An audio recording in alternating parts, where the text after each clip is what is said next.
So you were looking at that thumbnail or the description on this video, and you're like, the difference between cats and dogs. And there's that part of you, I'm sure, that like, well, they're cats and they're dogs, but you still came in to see the video. And I actually was pretty excited about this one because a lot of you have been asking about listing the difference between cats and dogs, so I want to get into it. Cats and dogs are the most popular animal companions in the world. As a matter of fact, 32 million US homes have cats in them, whereas 48 million have dogs. And before you dog people are like, aha!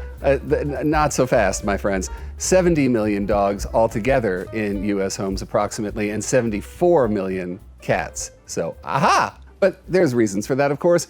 You don't need to hear all this. It's just that cats are really popular, dogs are really popular, and yet we're still asking the question, what's the difference between cats and dogs? A lot. The last common ancestor between cats and dogs was 42 million years ago, which is when they split into the caniforms and the feliforms. So with that said, are you ready to get your mind blown? I am too. Cats actually have more in common with the hyena than dogs do. Yeah, because they're in the feliform category. In fact, cats have more in common with the mongooses than dogs do. That's crazy. And dogs, here you go, mind blown, have more in common with a walrus than they do a cat, because walrus are also in the caniform. I mean, just saying that blows my mind, let alone trying to come up with the plural for mongoose and walrus, because they're not walri, nor are they walruses. Walri? Anyhow, that is just not part of this video. So with the mind-blowing facts aside, we're still making a video because everyone's still asking what are the main differences between cats and dogs, other than the fact that a dog is not a walrus and a cat is not a mongoose. So let's get into it.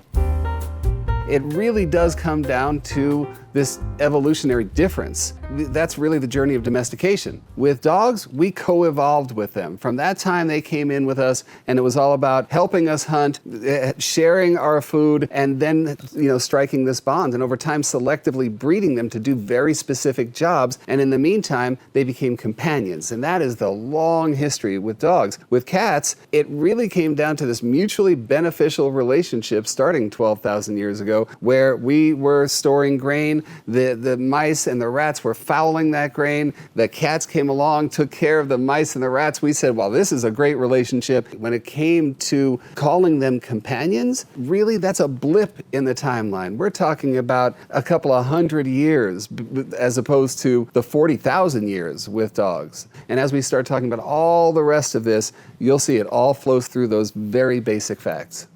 So now we start looking at the big social difference between cats and dogs. There has been a rift as to whether we see them as pack animals, because the wolves were pack animals, but we're a long ways removed from that. And really, do dogs see each other in this very strict step system, like alpha dog? But let's be general about this. Dogs have a much more rigid way of seeing their society as a group, whether that be pack or not, than cats do, because really, cats do not have that strict hierarchy. They really don't. In fact, if you look at cats in colonies outside, if you look at them as in a social way inside, there's much more that we don't know about cats than what we do. And that's the truth. I mean, for every study that has been done about this, there's 10 that need to be done, or we may never know. But we do know that cats know how to live in a community. It's just much more in flux. When it comes to the way that dogs see humans, that they really look to us for their cues and for their well-being. Cats, not so much, because again, we've just really been in the same home with them for not such a long time. Cats still retain a lot of that wild, but that is not to say that they are not sociable and social with us. It's just not the way it is with dogs, and that is a big difference between cats and dogs.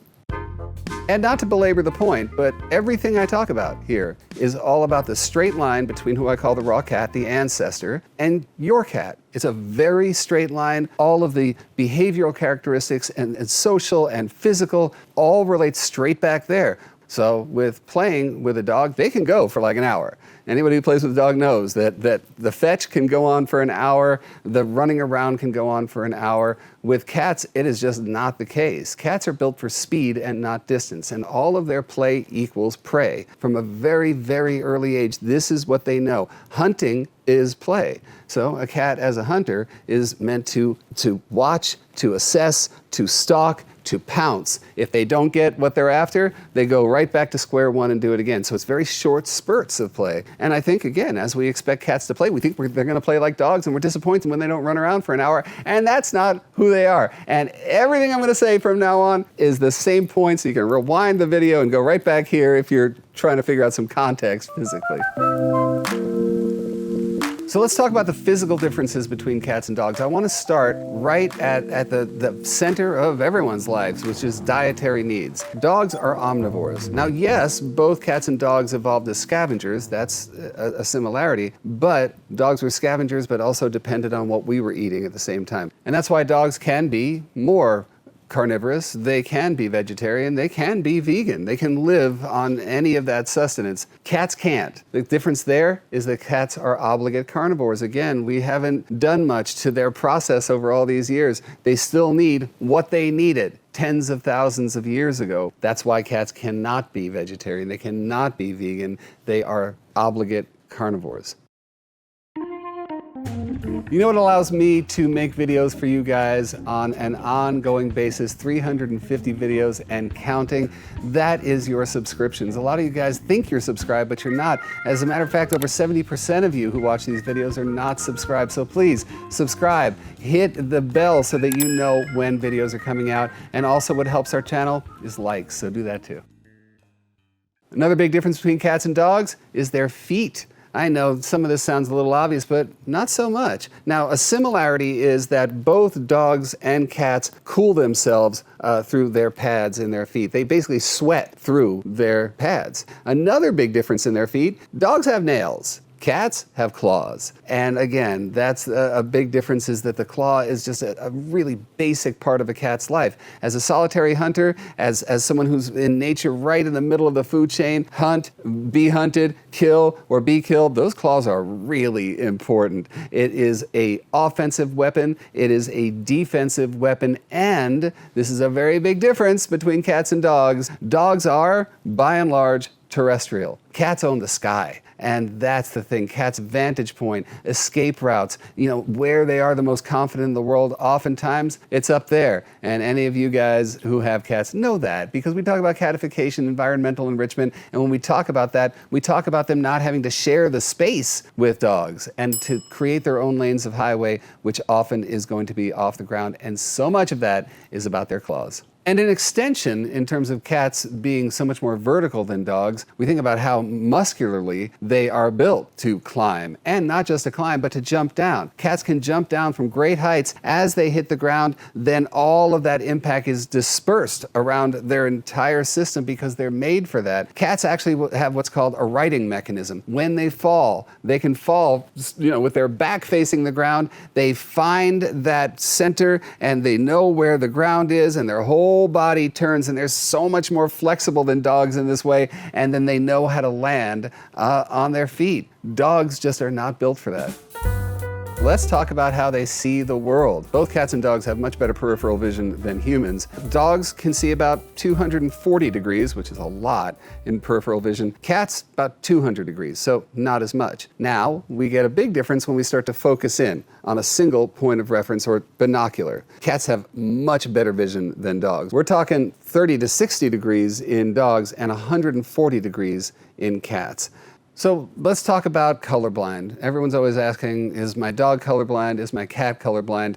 Dogs, yes, they have limitations in their color perception, very, very much like a human who is colorblind, which is to say the red-green colorblind. Cats are just a little more varied. They, by and large, can see colors better than dogs, and they also see, because of that, contrasting colors better than dogs as well. Both cats and dogs have what's called the tapetum lucidum, and that is something in the back of their eyes that allows them to filter in light, even in very low light.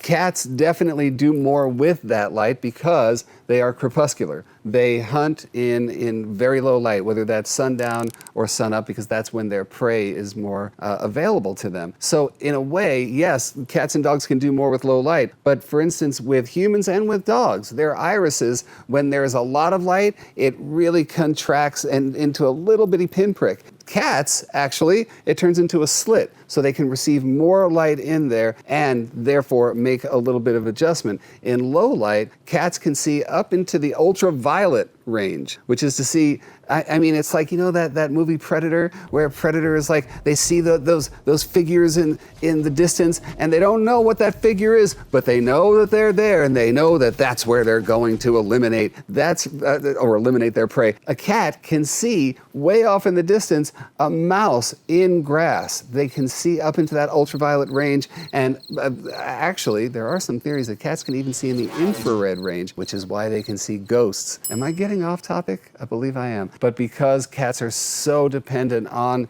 their eyes picking up prey in low light, it really does give them a bit of an advantage. Let's talk about hearing. Dogs and cats can both hear in a much wider range and with much more acuity, approximately 4 times better than humans can.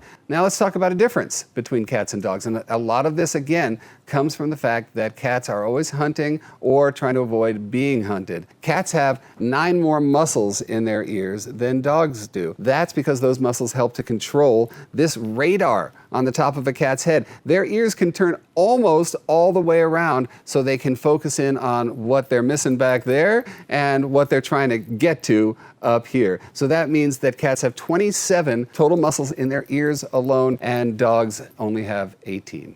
Cats can also hear in a much higher range than dogs. Again, you think about what their prey is, whether they're mice or crickets or birds, that's up in that range there. Dogs really don't have a use for that. Cats can also figure out the distance that sound traveled to get to them. Again, hunt or be hunted, that's where it all comes from.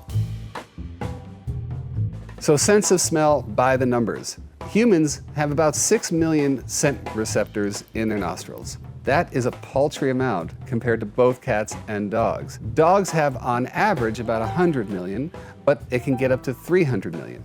Cats have about 200 million scent receptors in their nose. So, because of these numbers, historically, it was thought that dogs just had a better sense of smell. But the fact is, as we start to break down the types of receptors in their nose, there's this one type of receptor that's responsible for distinguishing between scents. That's the V1R receptor. Humans only have 2 of them.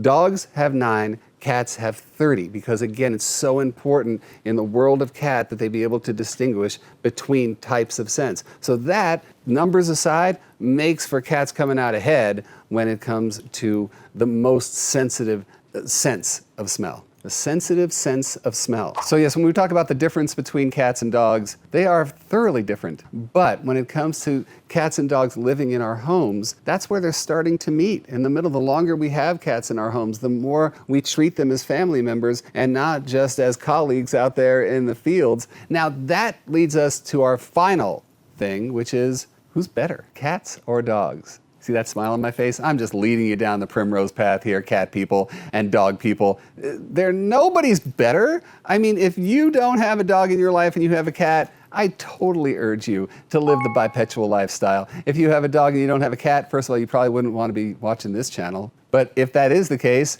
again, join the bipedal parade. They just form this perfect little lovable whole. Try it, you guys. Cats are not better than dogs. Dogs are not better than cats. I don't care what any of you say, but I would love to hear what you have to say about it. So put that in the comments below. Also, don't forget to subscribe to the channel and let me know what you would like to see in future videos as well, because that's why I'm here. The cat guy, dog guy, chicken guy. I'm your guy. Until next time, it's your guy saying light, love, and mojo.